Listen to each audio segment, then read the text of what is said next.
안녕하세요, 롬맘입니다. 오늘은 예고드린 대로 책 육아에 대해 조금 더 전문적인 이야기를 나누는 시간을 가져보도록 할 거예요. 그리고 오늘은 저와 함께 해주실 분이 계신데요. 13개월 아들맘이자 언어치료사이신 홍주혜 선생님입니다. 안녕하세요, 홍 선생님. 안녕하세요. 안녕하세요. 안녕하세요. 로운맘 채널 구독자 여러분. 네. 저는 13개월 아들 맘이자 곧 복직을 앞두고 있는 언어치료사 홍주혜입니다. 반갑습니다. 반갑습니다.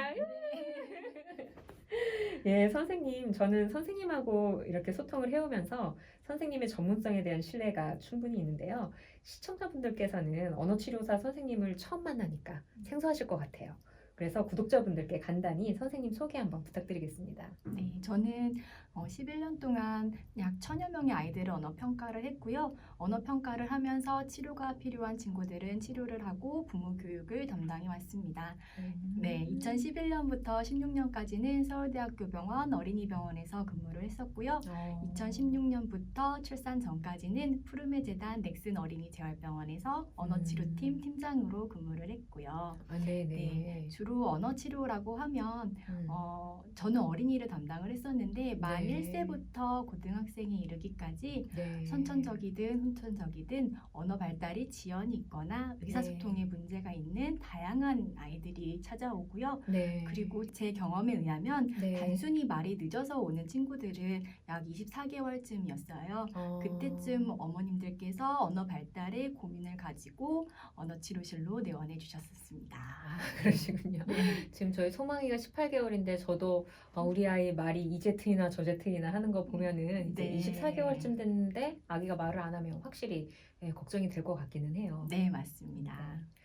그리고 특별히 또 로운맘이 오늘 홍 선생님을 모신 이유는요. 로운맘은 상계국어를 하는 다중언어자이기도 하면서 책 육아를 하는 엄마기도 하잖아요.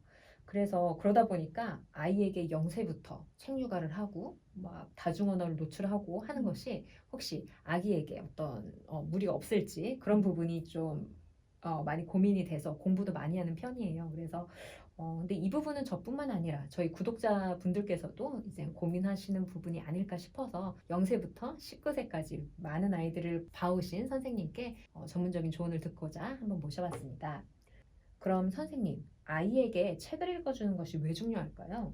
우선 책 읽기에 대한 설명이 연령에 따라서 목표가 달라지기 때문에 오늘 주제는 0에서 3세에 포커스를 맞춰서 설명을 드릴 거예요. 네. 책을 읽어주는 것이 왜 중요한지는 아기의 뇌발달을 먼저 이해해야 됩니다. 네네. 네. 아기가 태어나서 1년 동안에 네. 뇌에서는 어떤 일들이 벌어질까요? 일단은 저 이런 뇌 발달 얘기 상당히 좋아하는 편인데요. 네. 예, 출생 직후부터 아기에게 다양한 자극을 주면 뇌세포하고 신경세포를 연결하는 연결고리가 생애 어느 때보다도 가장 많이 빠르게 연결이 생겨난다고 알고 있어요. 네, 맞습니다. 아기가 처음 이제 신생아 때부터 1년 사이에는 이제 목을 가누고 뒤집고 앉고 네. 그리고 기고 서고 걷고 하는 이런 신체 발달들은 네. 엄마 눈으로 직접 확인을 할 수 있기 때문에 네, 엄마가 네. 그 다음 스텝들도 알고 있고 그러면서 이제 안심을 하게 되거든요. 네네. 그런데 이제 머릿속의 변화 과정들은 눈에 보이지 않기 때문에 네네. 우리 아이가 잘 크고 있는지 더 미지의 영역일 것 같아요. 네네. 네, 그러면 그림을 보시면 태어나서 1년까지의 fMRI 단층 촬영 사진이에요. 네. 일단 뇌가 커지고 있고 파란색 영역이 더 많아지고 있어요. 이것은 구조적인 변화가 있는 건데요. 조금 더 자세히 들여다보기 위해서 두 번째 그림을 보시면 네. 까만 점과 까만 점을 연결하는 선이 빠른 속도로 늘어나고 있는 것이 보이실 거예요. 네네네. 네, 까만 점이 뉴런이고 까만 점을 연결하는 선이 시냅스예요. 그 말로만 듣던 시냅스. 네, 맞습니다. 네. 태어나서 2세까지 점점 시냅스와 뉴런의 연결이 많아지는 것을 확인할 수 있죠. 네. 그러다 2세경에는 거의 성인의 형태와 비슷해지는데요.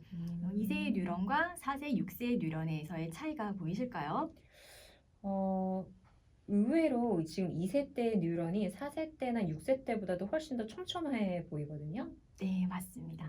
2세 뉴런 연결이 6세 것보다 오히려 더 많은 것을 확인할 수 있어요. 네. 이것은 3세 이전까지 굉장히 많은 뉴런 신경다발이 만들어지고 난 이후에 네. 이제 스페셜라이즈 한다고 하는데 네. 다시 말하자면 양적인 발달에서 이제 질적인 발달을 한다는 것을 의미하거든요. 아, 네. 뇌가 가장 최적화된 경로를 찾아서 활성화시키고 네. 다른 부분들은 오히려 퇴화되기도 합니다.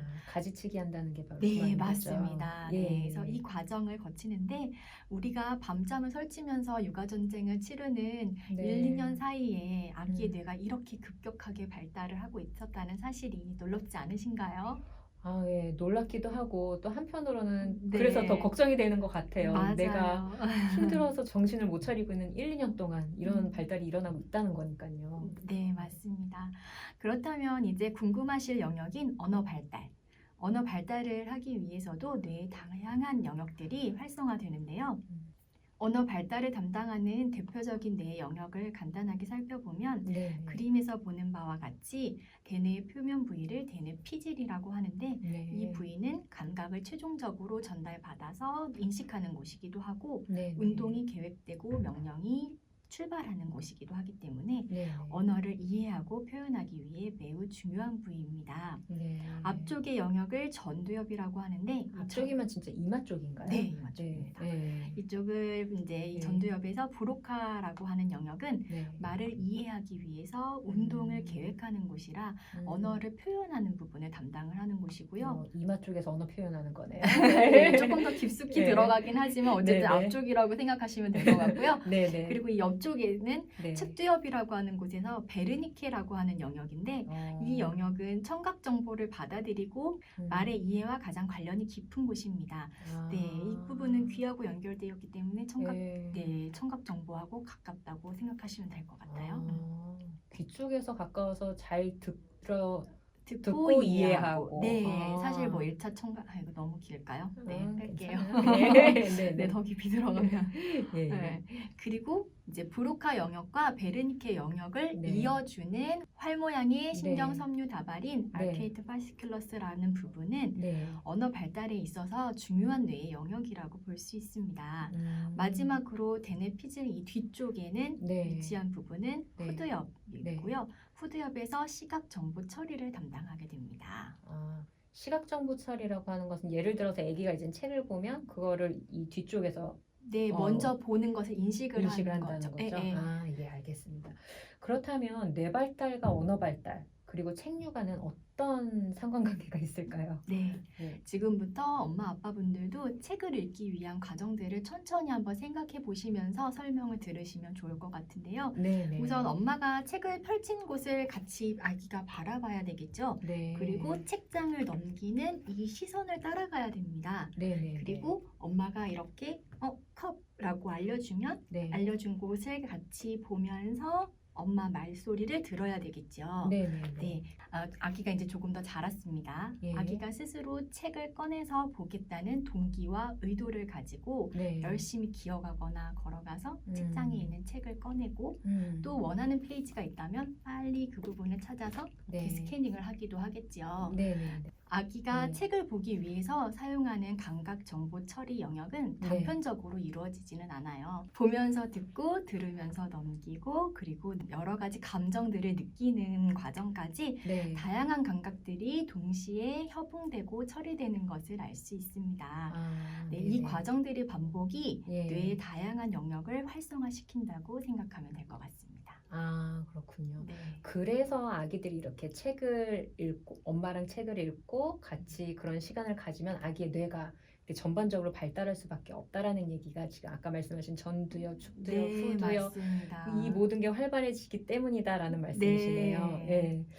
최근에 제가 구독자분들에게 많이 이제 들었던 질문 중에 하나가 이제 아무래도 아이를 키우다 보면 힘드니까 조금 어느 정도 방치하게 되는 부분들이 있는데 그때 또 그래도 고맙게도 아기가 혼자 뭐 책을 넘기면서 보고 있다든지 장난감을 가지고 논단 말이죠. 그래서 이제 좀 아이를 방치를 하기도 하는데 이제 하다 보면은 그게 점점 시간이 늘면서 불안해지시는 거예요. 네, 그래서 진짜 그렇게 아기가 혼자 책을 봐도 그게 사실 의미가 있는 행동인지가 좀 궁금한 것 같아요. 저는. 책장을 혼자 넘기면서 보는 시기가 3세 네. 미만이라고 하면 네, 네. 아기는 정말 이렇게 책을 넘기면서 보는 것에만 그치게 되겠죠. 아. 그렇게 되면 의미 없이 그림을 넘기기 때문에 네, 네. 말소리 정보는 여기선 듣지는 못하는 거예요. 아, 그래서 네, 네. 그림과 언어가 매칭되기는 어렵기 때문에 엄마가 적절하게 말소리를 들려주면서 이 네. 그림의 의미가 무엇을, 네. 이 그림이 무엇을 의미하는지를 네. 아기가 매핑을 자꾸 시켜야지 언어 네. 발달 향상에는 더 도움이 됩니다. 아. 그렇기 때문에 아기가 그냥 네. 넘기면서 보는 시간도 필요하지만 네. 엄마나 다른 사람이 읽어주는 과정도 꼭 네. 필요하죠. 언어 아. 발달에서는 꼭 필요한 과정이 되겠죠. 아. 네. 또 이렇게 얘기를 듣고 나면 그럼 내가 이젠 방치를 하면 안 되고 꼭 붙어 앉아서 아이한테 책을 읽어줘야 되나 이런 또 강박관념에 사로잡힐 수 있을 것 같은데요. 네네. 어느 정도 붙어 앉아서 책을 읽어줘야 될까요? 네, 그 부분은 조금 더 긴 설명이 필요하기 때문에 네. 다음 영상에서 제가 말씀을 드리도록 하겠습니다. 네, 알겠습니다, 선생님. 네. 그럼 수고하셨고요. 잠시 쉬었다가 다시 뵐게요. 네, 빠빠이. 안녕.